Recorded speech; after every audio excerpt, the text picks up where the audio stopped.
कोशिका। दोस्तों, कोशिका से आप क्या समझते हैं? कोशिका जीवन की सूक्ष्मतम इकाई होती है।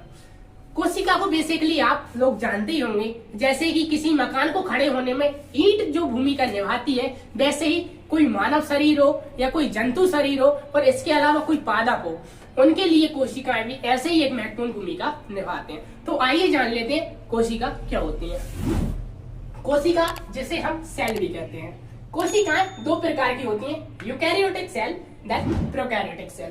ठीक है फ्रेंड्स, अब एक बात और है, कोशिकाओं को समझने से पहले एक चीज और जान ले कि जो कोशिकाएं होती हैं उनकी खोज किसने की थी।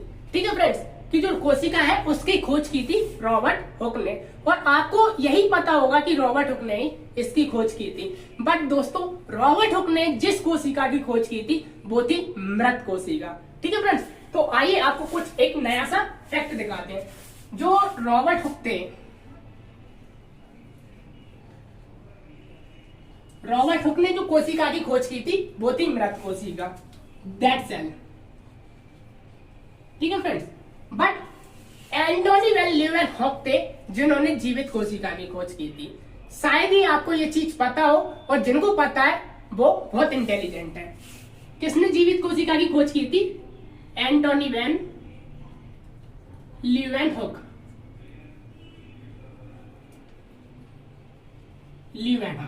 ठीक है फ्रेंड्स, जीवित कोशिका की खोज की थी एंटोनी वैन लीeuwenhoek ने, और मृत कोशिका की खोज की थी रॉबर्ट हुक ने। और कोशिका का जनक किसे कहा जाता है?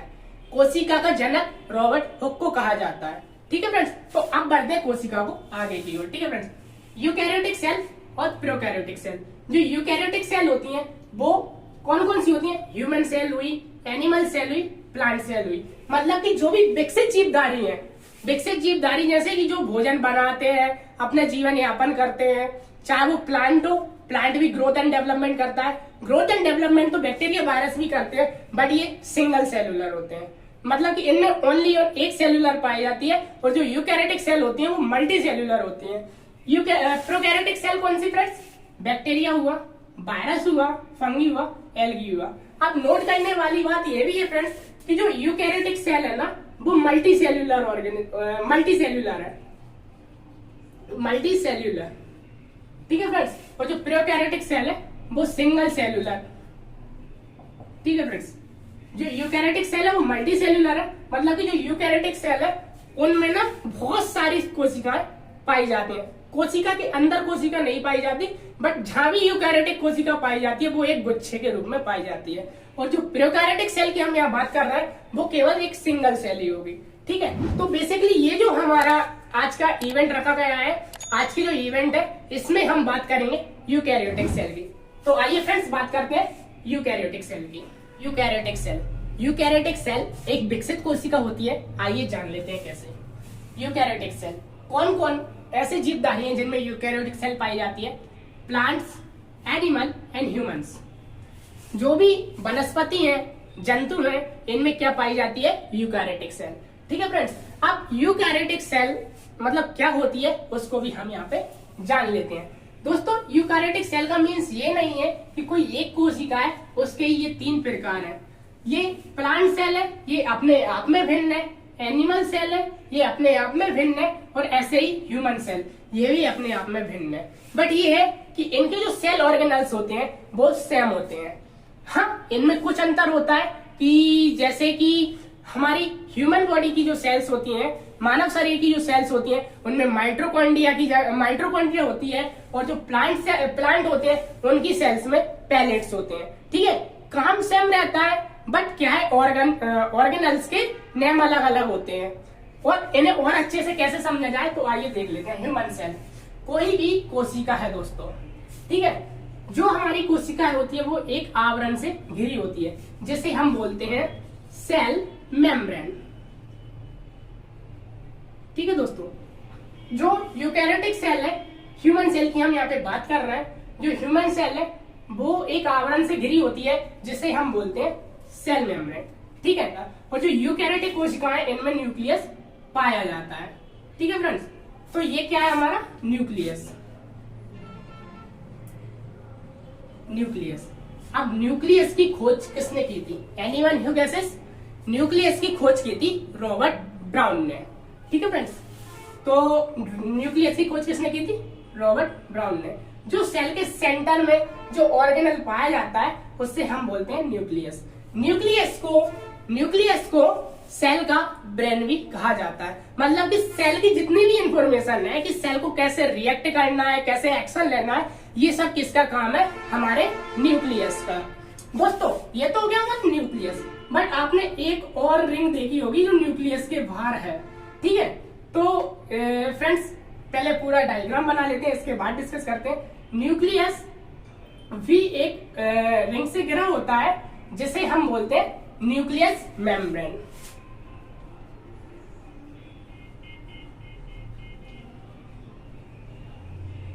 ठीक है फ्रेंड्स, और जो न्यूक्लियस और न्यूक्लियस मेम्ब्रेन के बीच में जो फ्लूइड भरा होता है उसे बोलते हैं हम न्यूक्लियोप्लाज्म।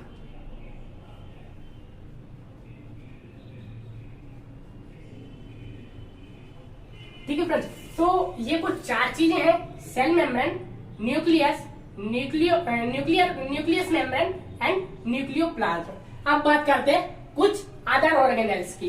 अदर ऑर्गेनेल्स जैसे अभी तो इसमें ribosome, lysosome, centrosome, endoplasmic reticulum, ऐसे भी और ऑर्गेनेल्स हैं जिनको भी हमें यहाँ पे डिस्कस करना है। अब हम सबसे पहले बात करते हैं माइटोकॉन्ड्रिया की। ये एक रोड शेप का ऑर्गेनल होता है। क्या? माइटोकॉन्ड्रिया। माइटोकॉन्ड्रिया के अंदर कुछ ऐसी आकृति पाई जाती है। माइटोकॉन्ड्रिया के अंदर ऐसी आकृति पाई जाती है, मतलब कि इसकी जो आंतरिक दीवारें हैं वो क्या करती हैं? ऊर्जा को बनाने में मदद करती हैं। हमारे माइटोकॉन्ड्रिया को ये भी कहा जाता है पावर हाउस बोला जाता है। माइटोकॉन्ड्रिया को हम पावर हाउस भी कहते हैं। ये क्या करती है? ऊर्जा का निर्माण करती है। किसी भी सेल में ऊर्जा का निर्माण कहाँ होता है? माइटोकॉन्ड्रिया में।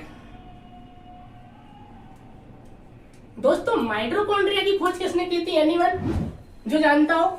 माइटोकॉन्ड्रिया की खोज की थी अल्टमैन ने। किसने की थी? अल्टमैन ने। ठीक है फ्रेंड्स, जो माइटोकॉन्ड्रिया का काम क्या है?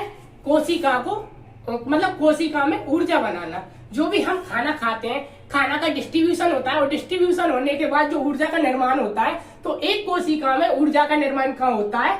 माइटोकॉन्ड्रिया में। ठीक है फ्रेंड्स, अब हम दूसरे ऑर्गेनेल्स की बात कर लेते हैं। अब बात करते हैं हम लाइसोसोम की।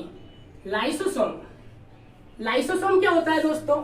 लाइसोसोम एक ऐसा ऑर्गन है जिसे हम आत्महत्या की थैली भी बोलते हैं।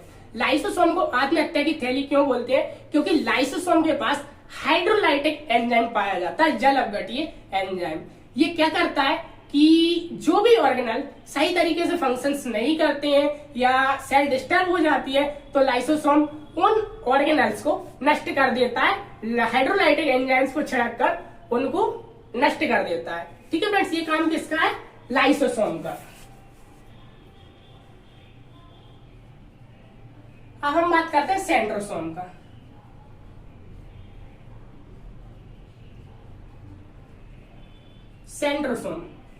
सेंट्रोसोम सेल का एक ऐसा ऑर्गेनल है जो कोशिका विभाजन में मदद करता है।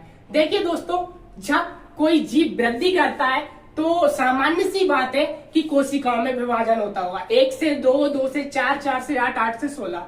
इट मीन कोशिका विभाजन भी एक अलग टॉपिक है, समसूत्री विभाजन, अर्धसूत्री विभाजन, इसी के साथ। बट यहाँ पे बात चल रही है लाइसोसोम किसकी? सेंट्रोसोम की।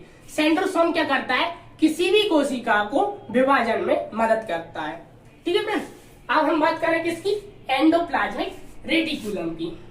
एंडोप्लाज्मिक रेटिकुलम एक बड़ी सी संरचना होती है। ठीक है फ्रेंड्स, एंडोप्लाज्मिक रेटिकुलम एक बड़ी सी संरचना होती है जो कि कोशिका को फ्रेमवर्क प्रदान करता है। या हम कह सकते हैं कि कोशिका का कंकाल किसे कहा जाता है? एंडोप्लाज्मिक रेटिकुलम को। एंडोप्लाज्मिक रेटिकुलम 2 टाइप्स का होता है। मतलब कि जिन वैज्ञानिकों ने एंडोप्लाज्मिक रेटिकुलम को देखा तो उन्होंने देखा कि एंडोप्लाज्मिक रेटिकुलम की एक सतह स्मूथ थी, देन एक सतह कैसी थी? रफ थी, खुरदुरी थी। तो जो एंडोप्लाज्मिक रेटिकुलम है ER, वो कितने टाइप्स का होता है? 2 टाइप्स का होता है friends, rough endoplasmic reticulum and smooth endoplasmic reticulum. ठीक है फ्रेंड्स, ये है अपना रफ, देन ये है अपना स्मूथ। अब फ्रेंड्स रफ और स्मूथ है तो इसकी भी कोई वजह ही रही होगी। तो इसमें बेसिक सी बात यह है कि जो अपना रफ एंडोप्लाज्मिक रेटिकुलम है उस पर पाए जाते हैं राइबोसोम्स। क्या पाए जाते हैं रफ एंडोप्लाज्मिक रेटिकुलम पे? राइबोसोम्स। राइबोसोम, ठीक है फ्रेंड्स। अब एंडोप्लाज्मिक रेटिकुलम को कंटिन्यू करते हैं, फिर राइबोसोम की बात करते हैं। जो हमारा एंडोप्लाज्मिक रेटिकुलम होता है वो एक कोशिका को फ्रेमवर्क की तरह रिएक्ट करता है। और जो एंडोप्लाज्मिक रेटिकुलम होता है इसके दो भाग होते हैं, एक स्मूथ एंड एक रफ। जो स्मूथ वाला भाग होता है वो क्या करता है फ्रेंड? फैट का निर्माण करता है, वसा का निर्माण करता है। कौन सा? स्मूथ वाला। और देन जो रफ वाला है इस पर पाए जाते हैं राइबोसोम। अब करते हैं हम राइबोसोम की बात। राइबोसोम क्या करते हैं फ्रेंड्स कि प्रोटीन का निर्माण करते हैं, सिंथेसिस ऑफ प्रोटीन। राइबोसोम क्या करते हैं? प्रोटीन का निर्माण करते हैं। और ऑर्गेनल्स। अब बात आती है वैक्यूल्स की।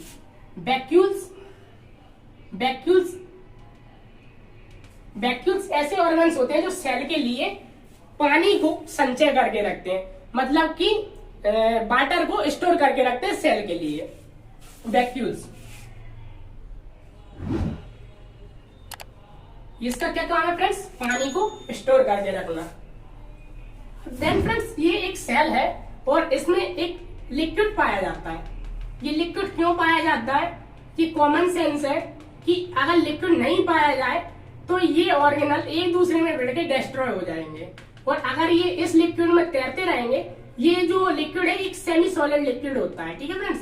जो लिक्विड है वो सेमी सॉलिड लिक्विड होता है जिसमें ये सभी ऑर्गेनल अपनी जगह पर प्लेस्ड रहते हैं, जिसकी वजह से ये ऑर्गेनल एक दूसरे को हानि नहीं पहुंचाते हैं। जो लिक्विड पाया जाता है इसे बोलते हैं हम साइटोप्लाज्म। क्या बोलते हैं इस लिक्विड को? हम लिक्विड को बोलते हैं साइटोप्लाज्म। इसका क्या काम है कि जो भी हमारी सेल्स हैं, जो सेल के ऑर्गेनल है, उन्हें एक जगह पर प्लेस्ड रखना और उन्हें मतलब कि कह सकते हैं कि डैमेज होने से बचाना।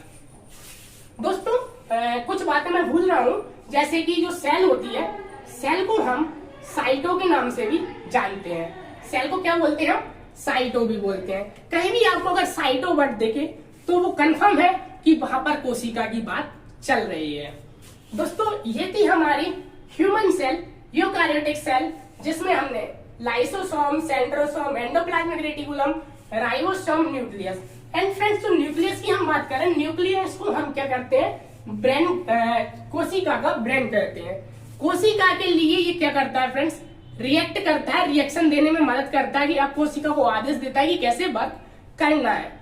अब दोस्तों एक बात, इसके पास इतनी सारी सूचनाएं कहां से है? न्यूक्लियस के पास होता है genetic material like DNA, RNA. Okay friends, RNA nucleus के आउटसाइड होता है और जो डीएनए होता है वो न्यूक्लियस के इनसाइड होता है।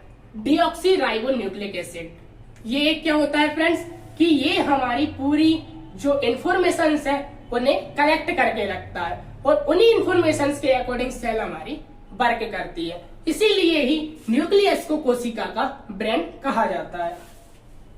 दोस्तों ये थी human cell.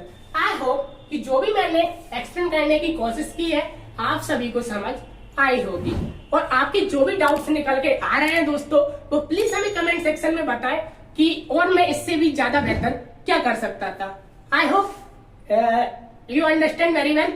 Thank you friends.